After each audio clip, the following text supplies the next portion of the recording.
This is a subject that slipped by most of us. I was there off and on every year on average for the past 20 years, and that is China. I was there in 1998, the first time, had a great trip, and I kept going back afterwards. And when I came back from that trip, I said, I need to take my grandkids and my kids to China one day. Now, our view at that time in 1998 was kind of like this. That was the mainstream view of China. Yeah, they were building the Great Dam at the time. They had already built the Great Hall, of course, the Great Wall. They were they had turned over Hong Kong to the Chinese. The Chinese had taken control of Hong Kong. And in 1999, the Macau was taken over by the Chinese. A lot was going on in world view. One of my trips, I had the pleasure of going up the Yangtze River from Yichang all the way up to Chongqing. This is about 419 miles, one of the biggest lakes in the world now. And it was just an amazing trip. It took us about 6 hours going on a hovercraft made by the Russians, 1976 model, and it was a great trip. But when the Chinese do something, they do it big, and they don't worry too much about politics or eminent domain. They just take the property and go with it. Now, as we went up the Yangtze River, this was the height of the river at the time, and it moved up to this location. Yeah, it displaced over 1 million people, and yeah, 100 different communities were underwater after it raised up to this level, but it did control some of the flooding, and it control, overall, it was a good thing. That was the Great Dam. And as we floated up the Yangtze River, we could see this ubiquitous sign right here, 175 meters. That's what it was going to crescent at. But I want to focus on one area so to give you an idea. Now, all in the southern area here, this is higher growth than up north, up here in the Mongolian, Manchuria, northeast, Xinjiang, the steel industry, and all of that. The higher growth, higher GDP. Matter of fact, Xinjiang itself has a higher GDP than Russia does. That one city. And that's the one I want to focus on because it's right across from Hong Kong. And it's just an amazing economic wonder of the world. That's what it looked like in 1998 when I first went there. There were no automobiles, very few mopeds. It was a fledgling. And yeah, there were about 4 million people. But today, there are 10 million people. Now, here is a satellite view of it. Here's Hong Kong on the bottom right. Xinjiang is all this area up here north of Hong Kong. You can drive from Hong Kong right into Xinjiang. This is a major city. In fact, it's called the Silicon Valley of hardware. And it's just bigger. They have one building there, which I was in. It's one city block big, and it's about 5 stories high. Has every piece of electronic gear that you can think of. Matter of fact, when I lost my computer over there, I traced it back to that location with the Find Your Computer thing, and I saw the guy's picture, and there it was. It's my buddy Patrick Chu.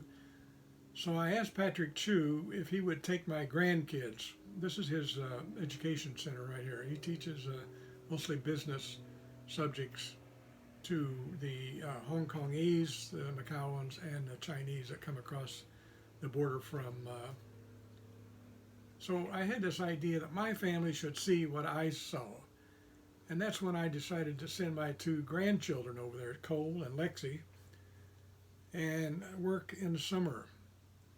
And my buddy over there said he would take them under his wing for 1 month. They had the best experience of their life. Now, what they saw and what I saw, there are two different things because I saw it from 1998 forward. They saw it just last 2 years ago. Now, what they saw was China, which had 30 airports when I was there, they upgraded 300 airports. And when they flew in, you had to use you could use your iPhone with WeChat and go in and scan all your data in. They also saw the ubiquitous face recognition all over the place for security purposes. This way they could see you coming, and eventually they got logged in with face recognition whenever they got their passport, when they got their visa. They were very fortunate to get a visa, a multi-entry visa, for 10 times. They also saw the bullet train, which goes 250 miles an hour, 300 miles an hour on some of the tracks. They had to ride it from Shenyang up to Guangzhou, where my grandson met his manufacturer up there.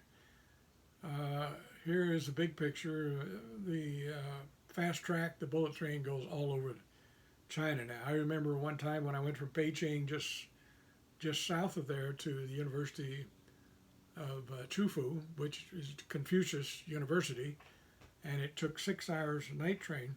Well, today it takes about 2 hours. So also in the taxi, you can pay with your phone, either Alipay or WeChat Pay. So you get a choice. Here's a choice where it says it costs $1 Hong Kong, and use your WeChat to scan to get whatever item that is. And they have these portable readers as well. So that's the one choice you have. WeChat, which is everybody uses it, and Alipay. This comes from Alibaba. This comes from Tencent, owns that. So you get a choice, WeChat or Alipay. Now, electric buses. Shenyang has 16,000 electric buses. United States has 300 total electric buses. This one city has 16,000. Electric cars are all over the place, far outnumbering Tesla and his electric cars. Every place that my grandkids looked, there was building everywhere, skyscrapers. And this was my first trip, and the population was about 4 million or something like that. And it increased up to 10 million when Cole and Lexi were there, grandkids. And this is just Shenyang alone. The big companies are there, Alibaba, Tencent. This company you probably haven't heard of, but if I had invested $1 in 1998, it would be worth $50,000 today. So go figure. If I had invested $200, that would be $1 million today. So the news does not always cover the reality of what's going on. Americans have no idea of what's going on in China. There are so many areas where China already exceeds the United States.